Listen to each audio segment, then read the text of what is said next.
Uttarkashi Dunda block के राजकीय polytechnical पिपली के मुख्य भवन और आवासों के निर्माण पर करीब 3 करोड़ रुपए खर्च हो चुके हैं, लेकिन धरातल पर अभी तक एक भी ईंट नहीं रखी गई है। ये खुलासा सूचना के अधिकार के तहत प्राप्त जानकारी से हुआ, जिसका खुलासा होने के बाद कई बार यहां जांच टीम आ चुकी है, लेकिन 10 साल बीतने के बाद भी यहां निर्माण कार्य शुरू हो पा रहा है।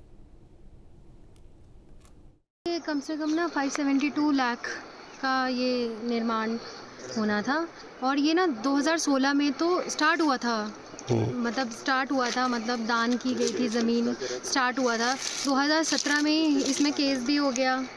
वो जैसे वहाँ पे हैं ये जो यहाँ पे ग्रामीण है, इनकी ज़मीन है यहाँ पे, तो उसकी वजह से बहुत दिक्कत हुई इसे बनाने में। अब हम बस ये सोच रहे हैं कि यहाँ पे जल्दी से मतलब इसका जांच हो और फिर आगे के लिए मतलब ये पॉलिटेक्निक जल्दी से बने। इसमें जांच की जानी थी कि जो धन इनको आवंटित हुआ था उसके सापेक्ष क्या क्या कार्य हुए हैं।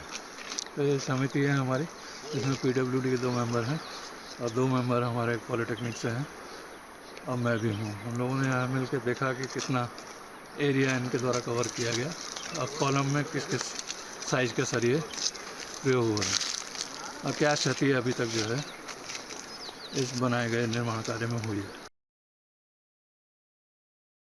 वैसे तो उत्तराखंड में कई योजना भ्रष्टाचार की भेंट चढ़ी, लेकिन उत्तरकाशी जिले का 2015 से मामला यहाँ पे चला आ रहा है। जो पॉलिटेक्निक पिपली और गवाना के लोगों ने उसमें ज़मीन दान दी थी ताकि उनके बच्चे अच्छे शिक्षा यहाँ पे ग्रहण कर सके और उसके बाद अलग अलग नौकरियों में जा सके। लेकिन मामला कुछ और ही है। हम आपको दिखाते हैं, ये वो ज़मीन है जहाँ पर पॉलिटेक्निक भवन बनना था और वो ज़मीन 2015 से यहाँ पर उसमें निर्माण हुआ। उसके बाद वो यहाँ पर वीरान पड़ी हुई है। कई बार यहाँ पे जांच हो चुकी। यूपी निर्माण निगम इसकी यहाँ पे निर्माण करवा रहा था, लेकिन कई साल बीत गए, लेकिन ये बिल्डिंग अभी तक तैयार नहीं हो पाई है। हमारे साथ जो हैं ग्रामीण हैं यहाँ पे जिन्होंने ज़मीन दान दी थी, उनसे आए पूछते हैं कि किस तरीके से ये बिल्डिंग यहाँ पे बनी थी और अब क्या स्थिति है, क्यों 2015 से और अब तक 2025 हो गया है, अब तक वो निर्माण नहीं हो पाया है। ये आपको बताना चाहता हूँ कि उत्तराखंड में ब्यूरोक्रेट कितना भ्रष्ट तरीके से काम कर रहा है। ये इसका जीता जाता उदाहरण ये आपके सामने प्रस्तुत है।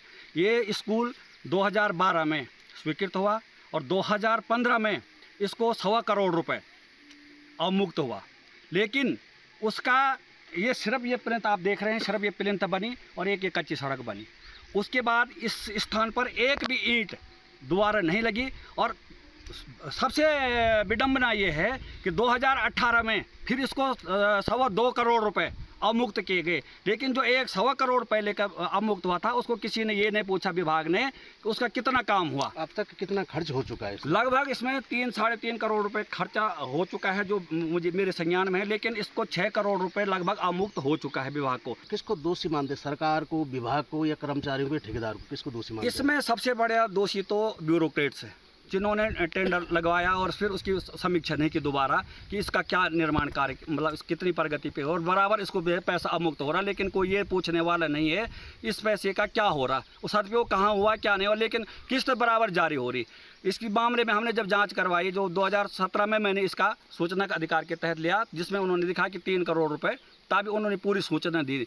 उन्होंने कहा कि 3 करोड़ रुपए हमने अवमुक्त कर दिए, लेकिन 3 करोड़ का आप देख रहे हैं कहाँ पर क्या काम हो रखा है। आप क्या चाहते हैं? हम ये चाहते हैं कि तत्काल जो भ्रष्टाचारी अधिकारी हैं उनसे तत्काल वसूली हो। ग्राम पंचायत के लोगों ने इसलिए यहाँ पर अपनी उपजाऊ काश्तकारी भूमि इसलिए दी थी कि यहाँ पर पॉलिटेक्निकल खुले, लेकिन ये भ्रष्टाचार की भेंट चढ़ने के बाद आज तक अभी एक ईंट नहीं लगी है। और अगर इसको सरकार अगर इसमें अगर यथाशीघ्र अगर जांच नहीं करती है, हमारी जो भूमि हमने यहाँ पर दान दे रखी वो भूमि हमको वापस की जाए। लेकिन पूरे ग्रामीण में पूरा आक्रोश है। हमने 100 नाली इसलिए दी थी कि हमारे लोग जो यहाँ पर है घर का रोटी घर की नमक खा करके यहाँ पर जो है शिक्षा ग्रहण करें, इसलिए नहीं दी थी कि विभाग कर्मचारी यहाँ पर मिली भगत करके इस भ्रष्टाचार को करे। आज तक इसमें एक ईंट तक नहीं लगी है। जगमोहन सिंह चौहान, न्यूज़ स्टेट, उत्तरकाशी, पिपली धनारी। बीजेपी विधायक विनोद चमोली ने हरीश रावत की न्याय यात्रा पर सवाल खड़े किए हैं। विनोद चमोली ने कहा है कि हरीश रावत बीजेपी का क्या बिगाड़ेंगे। अभी तक तो हरीश रावत केवल कांग्रेस का ही नुकसान कर रहे हैं और कांग्रेस को रसातल में ले जाने के जिम्मेदार हरीश रावत ही हैं। वो किसको धोएंगे? अभी तक तो कांग्रेस को ही धोते दिख रहे हैं। आगे और कितना धोएंगे ये तो तय करें।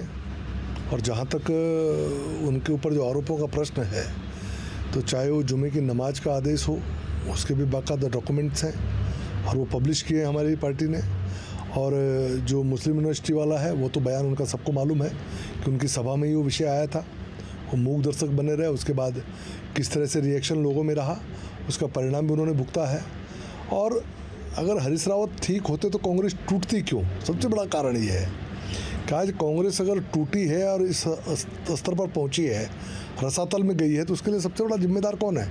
असली अपराधी कौन? अगर ये प्रश्न किया जाए तो सारे कांग्रेसी कहेंगे हरीश रावत जी। सीएम धाम में अपने अल्मोड़ा दौरे के दौरान कल्याणिका हिमालय देवस्थानम डोल आश्रम पहुंचे। यहां उन्होंने डोल आश्रम के स्थापना दिवस समारोह में शिरकत की। सीएम ने सबसे पहले देवी स्वरूपा कन्याओं का पूजन करने के साथ ही श्रीयंत्र की पूजा अर्चना की। ऑपरेशन सिंदूर में बोलते हुए धामी ने कहा, भारत आतंकवाद से लड़ने के लिए सक्षम है। भारतीय सेना ने पाकिस्तान को घुटनों पर ला दिया, इसीलिए उन्होंने सीज फायर का अनुरोध किया। प्रधानमंत्री नरेंद्र मोदी के नेतृत्व में भारत ने पाकिस्तान को मुंहतोड़ जवाब दिया। ये तमाम बातें मुख्यमंत्री धामी ने कही हैं।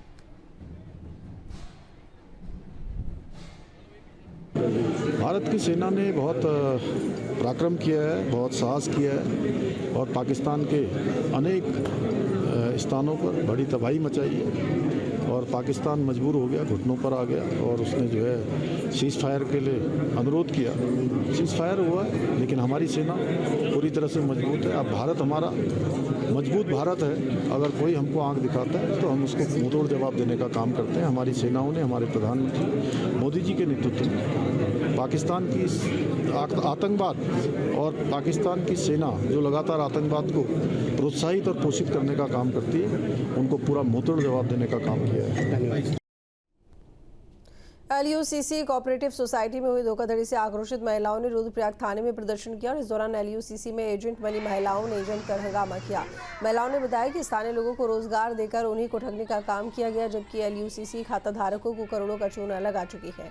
स्थानीय महिलाओं के साथ ही खाता धारकों को एलयूसीसी ने धोखाधड़ी करके बर्बाद कर दिया है। उन्होंने जल्द से जल्द पीड़ित लोगों की धनराशि वापस दिलाने की मांग की है।